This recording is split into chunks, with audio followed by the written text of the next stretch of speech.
This is Pet Life Radio. Let's talk pets.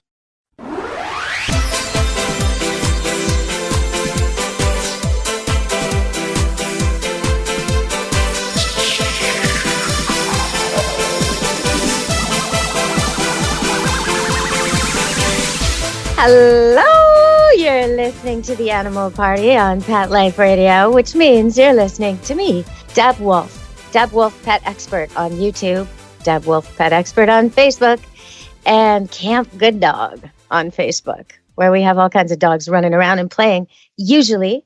But because of COVID-19, not many people are traveling, not many dogs are boarding.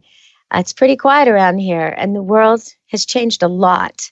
So today I wanted to just update you on some of the facts about COVID and pets because it's changing all the time. And I printed off the latest information last night from the American Veterinary College, what they issue out, and also from the Center for Disease Control and Prevention in Canada. So I have a joint combination of facts. The basic idea is don't worry about your pets. That's really the summary, but I'll get into it a little later. We're going to talk to Dr. Stanley Coren, who's a professor of psychology and has written many, many books about dogs, but he also understands humans. Because lately I've been receiving questions from you, and I can't answer them. Questions like, why are people hoarding toilet paper? And will this change how we treat live animal markets forever? Will this change how we shop? Will this change how we act? Will this change how we treat each other? Big, big questions. And questions about whether animal abuse is going to go up and what we can do if we're locked in a house with an explosive person. So really big topics today. Welcome to the show, Dr. Coren. Thank you for coming. Glad to be here, Deb. It's a tough time, even though we found out that most animals don't suffer from COVID. Cats and dogs don't. They barely show symptoms. They get over it, and they almost always get it from us. They don't have a high viral load, so they don't really give it to anybody. We're still pretty worried, and we're still being told not to walk them off leash and not to let them interact with other people because they might bring the virus back to you. But at the same time, I've got facts here that say that although we know certain bacteria and fungi can be carried on fur and hair, there is no evidence that viruses, including the virus that causes COVID-19, can spread to people from skin, fur, or hair of pets. So we're really being overly cautious when we're saying wipe down your pets with antiseptic wipes and don't let them meet with strangers. It's probably a good idea if you're actually diagnosed with COVID-19 or anyone in your family is, that you separate that person from the pets. That's probably smart. And it's probably a good idea that if you're that person and you must take care of your pets, wear a mask. When you do it, wash your hands often. But otherwise, I think the pets are the least of our worries right now, and they seem to be our helpers. More and more people are rescuing animals. For the first time in my career, I do not have any rescue dogs, and I have rescue families who want dogs. So that's a wonderful occurrence.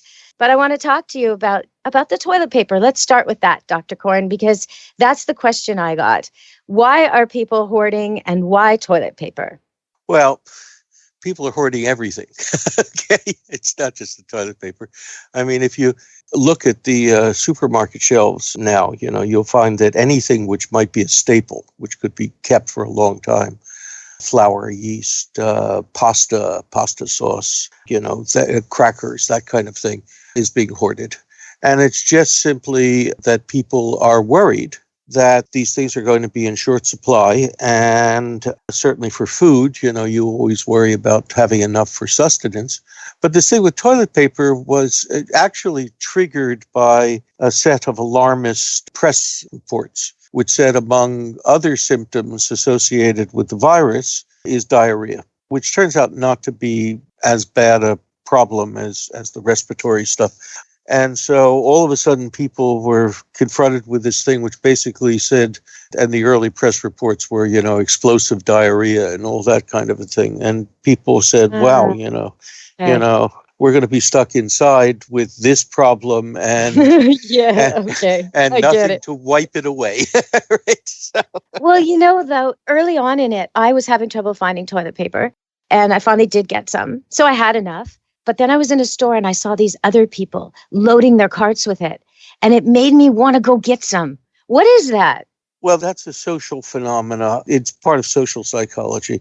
We're basically herd animals, okay? So we judge our behavior and what we should be doing next by what's going on around us. There was an experiment done for a master's thesis a few years back in which basically they had one of the experimenters would stand at an intersection and look up. That's all he did, just look up. And you would find that virtually 70% of the people standing in that same intersection would look up also. Too? Yep. Oh, my goodness. Okay, so we're like, I'm just one of the cows going along in the herd, getting my toilet paper. That's terrible. Okay, I get it, though. I get it. I've got one more question for you before we go to break, because this is the second most common question I got asked. And that is, if violence is going to increase in the home because people are trapped with violent people, is violence going to increase toward animals? And what can we do about that? Well, we're looking at a version of cabin fever over here, right? Right. So if people are stuck together and there are poor social relationships, then things will aggravate. I mean, I have a colleague by the name of Peter Sudfeld who studies what happens to people in confined environments. And for him, the important thing is our space stations and submarines and, polar outposts and that sort of thing. Right. And if people don't practice some sort of activities to separate themselves from the other people for at least part of the time, then in fact there is the possibility that things will get testy and perhaps could turn violent. I mean, a pair of earphones so that you can be listening or watching your program while the other member of the family is watching or doing something else, can save your lives. Okay. So that's really helpful. So try and create separate spaces and separate activities. We're going to go to break and we're going to come back with more of this. I've got questions on how to deflate outbursts, intense anger and panic, how to deal strategies with kids and expectations. So we're going to come back to that and some mental illness questions. Who needs watching right now? Who's most at risk? These are the questions we're coming back to. And don't worry, we'll be back on Pets. Do you think your cat's sick of you yet? Probably he is. He wants some more alone time too. We'll talk about that when we come back from break with Dr. Stanley Coren on Animal Party Pet Life Radio.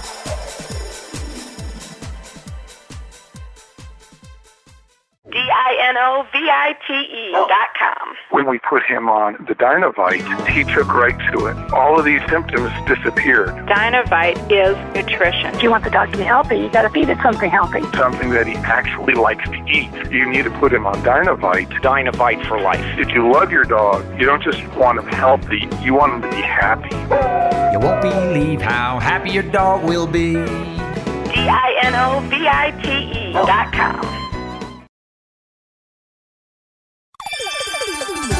Let's Talk Pets on PetLifeRadio.com.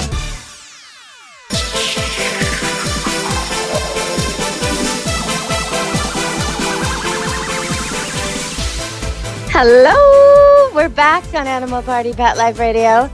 I think most of the dogs think it's fantastic that the owners are home. Nobody's going to school. Nobody's going to work. Everybody just wants to walk the dog. Kids are fighting over who gets to walk the dog. The dog's getting to go to all kinds of places. His obedience has never been better.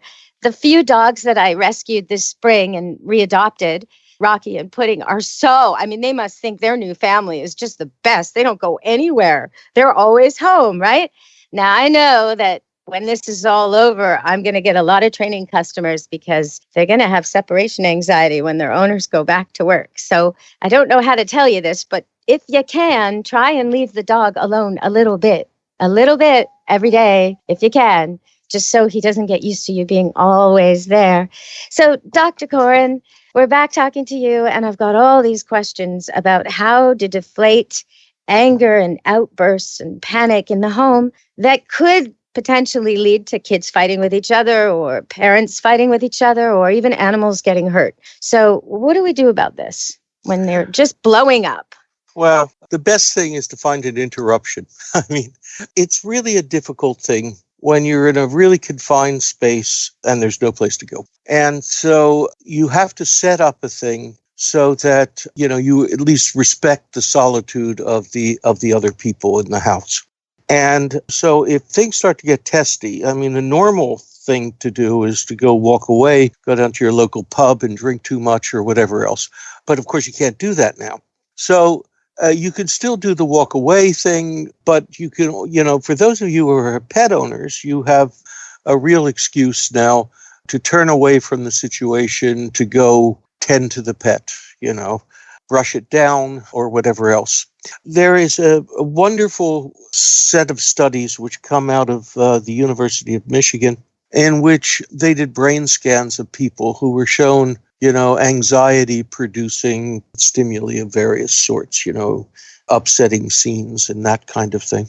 And they found that simply having the people talk about what they were seeing was really important, because it then lit up those parts of the brain which are associated with calmer emotions, and turned down the volume on some of the aspects of the limbic system which are associated with some of the more aggressive and frightening emotions. Now, the thing about it is that most people don't talk to themselves out loud, and apparently you have to talk out loud for this particular thing. But the neat thing, for example, about dogs is that if you talk to them, they look and directly at you and seem to be paying attention. And so they foster that kind of talking. Okay. Yeah. So if you feel this sort of buildup of annoyance and that sort of thing, then take the dog, go into the bedroom, or if necessary, go into the Have a bathroom. good old chat. Yeah. Have a little chat. And you have a little chat with the dog in which you talk about the situation as though it was in the third person. You say, okay, Lassie, she's really getting annoying over there. No, what do you think I should do? I mean, give me some solutions. And you play it that way. And you'll find literally, we're talking about just 10 minutes of this sort of thing is usually enough. So it takes the edge off of the situation. And then when you break off this thing, if you come back and you make an offer to your partner or whoever else it was who was getting annoyed, like, would you like me to make you some tea, or, how would you like some lunch, or could I help you to straighten out the bookshelf? Whatever it is, it's just an offer in that situation. Well, that's usually enough. I mean, you've calmed down and there's been a break. You've, a few minutes of isolation, and you've calmed down because you've just talked to your fur friend. And that's usually enough. You don't have to tone things down so that everybody's happy and tossing artificial daisies across the room or something like that. It just has to be toned down enough so that nobody's standing there with their fists clenched. Okay, we're going to go to another break. And when we come back, I'm going to talk about these extremes I see. I don't understand why I see people playing Frisbee at the beach in big groups, or basketball, or rollerblading right by each other. And at the same time, I see a solo person wearing a mask driving. What makes us react so differently? So we'll come back and talk to Dr. Stanley Coren in a moment. Stay tuned on Animal Party Pet Life Radio.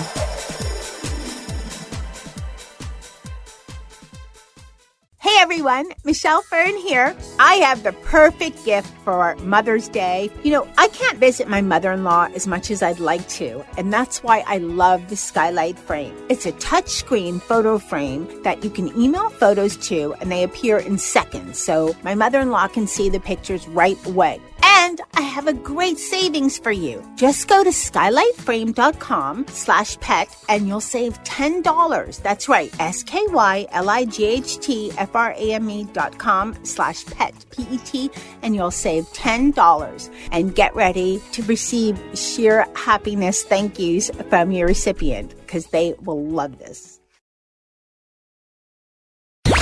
Let's talk pets. Let's talk pets On Pet Life Radio. Pet Life Radio. PetLifeRadio.com.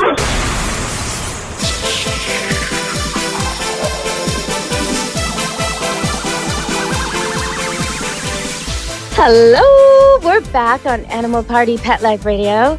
And as I've watched the news change so many times, first dogs are okay, then don't let your dog touch strangers, then that's overkill, then wipe them down, then all these different things. And in the end, it turns out the official rundown from the ABC, American Veterinary College, is There have been no reports of pets or livestock becoming ill with COVID-19 in the United States. At this point in time, there is no evidence that domestic animals, including pets and livestock, can spread it to people.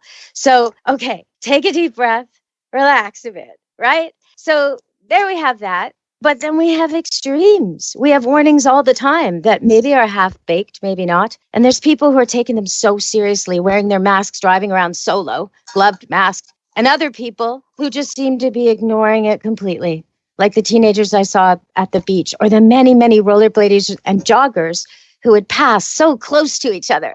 So why are we, like, where are we supposed to be on this? And how do we get the people who are panicking to calm down and the people who aren't taking it seriously to wake up?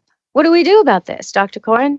Well, part of it has to do with age. To be absolutely honest, a lot of the violations of social distancing, which you'll see, will be with younger people. You know, there were images of during spring break in the midst of all this thing over there of people out partying on the beach in thousands. And if you're rational, you say to yourself, that is incredibly stupid. And why are they doing it?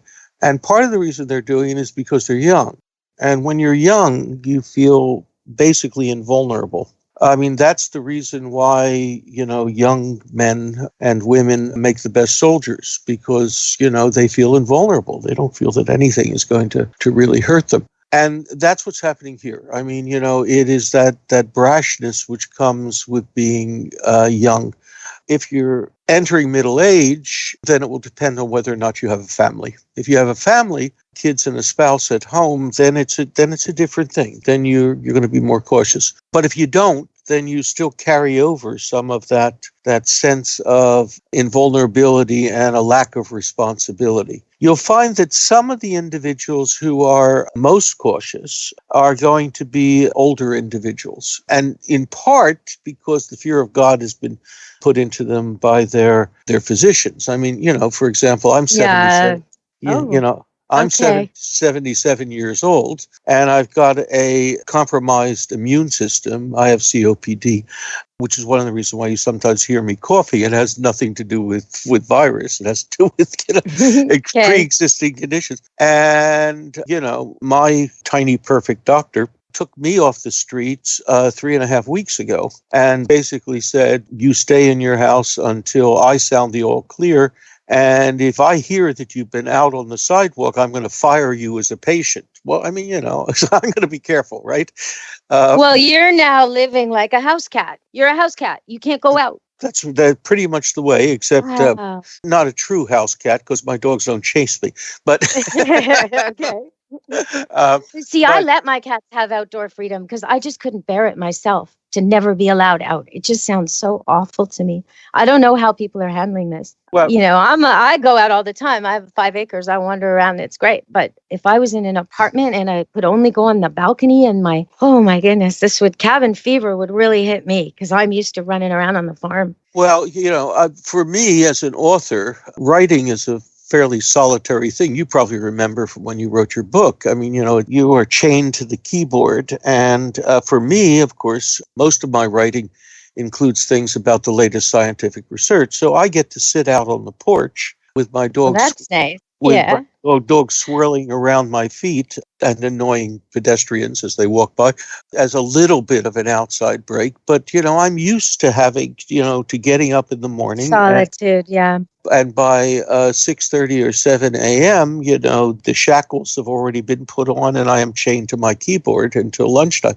So, I am writing a book right now, and I'm also changing the format of the books I've already written, making them into ebooks. So I'm also writing, but I do it after I've had such an active outdoor day. I cannot imagine being confined like that. Yeah, Good Dog. It's going to come out on ebook soon because Corona's making us all very productive, isn't it? It is. I do want to talk about mental illness. And if we have people in our homes, I mean, you were talking about the elderly, and I don't understand why these teenagers don't give a hoot about their grandparents. When I was 20-something, I still cared about my elderly grandparents who were in their 70s. I didn't want a pandemic to hit all the elderly of the country. I don't know why they don't care. I don't get that. Why do they hate grandpa? Like, what's going on there? But maybe you can tell me, like, why do they not care about another generation? Why are they? There were memes going around about, oh, well, another dead boomer. I mean, they were really enjoying this idea that it was a cleansing of the polluting older generation. And there was a lot of this. I was really quite shocked. So why don't they care? And then what about the mentally ill? Are they able to do social distancing? Are they aware? What about the homeless mentally ill? Do they have the means to keep clean? Like, what about these issues? I can address some of it, but Okay. You've got to remember that ultimately I am not a clinical psychologist, okay? That's my gift to my profession, is that I'm not a clinical psychologist, but a researcher. So, so I know most of the clinical data and that sort of thing. But I think that the first question, I think, is one of the more interesting ones, which is why is it that the younger generation doesn't seem to have as much concern about older individuals? And part of that has to do with social media. It used to be the case that when we had an extended family, when the parents were off, perhaps working or whatever else, it was grandma or grandpa, hanging around the house. And so the kids got to interact with their grandparents and talk with them and exchange views and maybe learn some things. I mean, my grandmother had decided that I had to learn how to cook because, there would be times when before I was married or when my wife was away, that I would need that skill and that sort of thing. But today you don't need that, okay? You go on Facebook or Instagram or whatever else, and your friends provide all of the information. So you don't really need the older generation as much, and so you don't get to know them. That's really sad. It's terrible because they're the ones who know how to survive tough times. They're the ones who can put things in perspective. They're the ones that, we're so ignorant compared to the older people. I've lived through SARS and 9/11, and that's pretty much it in my life. There's people who've lived through wars and shortages that can help us. And there's a lot to be learned. But more importantly, it's recognizing these individuals as people. If most of your contacts are through social media, and because of the way that our society is going, the nuclear family where grandma, grandpa, aunts and uncles, and everybody all lived within a 1 mile distance of one another and were in the same town and that sort of thing. That doesn't happen very much anymore. I mean, people get up and they move. And so, mom and dad are in California and grandpa and grandma are in Boston. So you don't get to see them very much. And if you do contact them, it's, via an email or a Facebook post or something else. And so it's not as though they're real people. It's like, I'm on Paulie Perrette's Facebook friend list.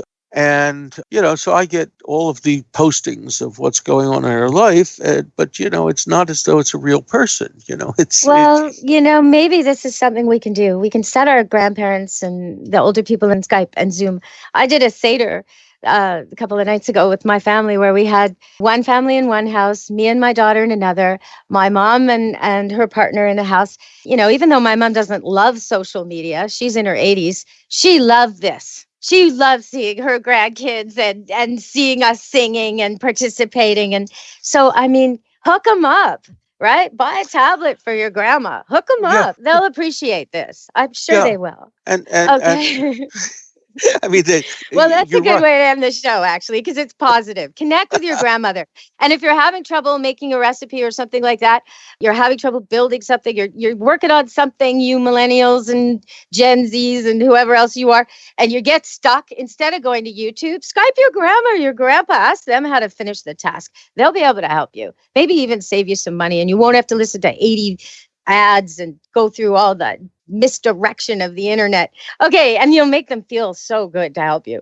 All right, so we're going to end the show here, Dr. Coren. I'm going to have you back because I really want to discuss the mentally ill and also the long-term effects. Are we going to stop using stores? Are we going to stop going to concerts? Are we going to stop traveling? What's going to happen in the future? So we're going to have Dr. Coren back and do a follow-up show on COVID-19, Corona, pets, and people. But for now, we're going to end on that positive note. Skype your grandma, Zoom your grandpa, right, Dr. Coren? That's right. Give them a bark from me. All right. Well, thank you very much, everybody. And be well at social distance and love your animals. Be good to your animals. From Dr. Coren, Deb Wolfe, and Animal Party on Pet Life Radio. Be good to your animals. Let's Talk Pets, every week on demand, only on PetLifeRadio.com.